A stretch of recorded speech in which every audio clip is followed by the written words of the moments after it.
হরি বল। তো আমি এখন এসে পড়েছি আমাদের পূর্বাশায়। তো পূর্বাশায় কি 16 তারিখ হয়েছে আমাদের শ্রীকৃষ্ণ জন্মাষ্টমী। তো ইসকন আগরতলার তরফ থেকে আমাদের 2025-এর জন্মাষ্টমী খুবই খুবই ধুমধামভাবে আমরা সেলিব্রেট করছি। তো পূর্বাশার মধ্যেই আমাদের জন্মাষ্টমী হবে 16 তারিখ, এবং 15 তারিখ হয়েছে অধিবাস, এখানেই হবে অধিবাস। তো 16 তারিখ এখানে ঠিক রাত্র 10টার সময় থেকে আমাদের অভিষেক শুরু হবে, ভগবানের অভিষেক। তো এখানে বহুত কাজ বাকি আছে, আমি পূর্বাশাতে গিয়েছিলাম, তো অনেকটাই কাজ বাকি আছে, অনেক কিছু ডেকোরেট করা হবে, ফুল লাগানো হবে, যেখানে ভগবান বসবে ওই জায়গাটা, প্লাস স্টেজের মধ্যে সাংস্কৃতিক প্রোগ্রাম হবে।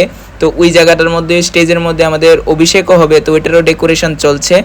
তো 16 তারিখ সকাল থেকে আমাদের প্রোগ্রাম শুরু হবে পূর্বাশার মধ্যে, বিভিন্ন ধরনের প্রোগ্রাম আছে, সন্ধ্যার থেকে কীর্তন বা ভজন, তারপরে ভগবানের লীলা কথা, অভিষেক হবে, সবার জন্য টেস্টি টেস্টি প্রসাদমও থাকবে।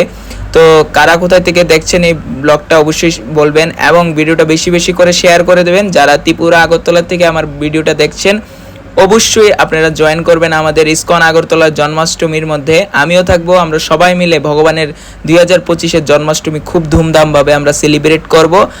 আর কারা কোথায় থেকে দেখছেন অবশ্যই কমেন্টে বলবেন। আর এইটার পুরোটা ব্লগ আমার ইউটিউব চ্যানেলে আসবে, দ্য ডিভোটি বয় চ্যানেলের মধ্যে।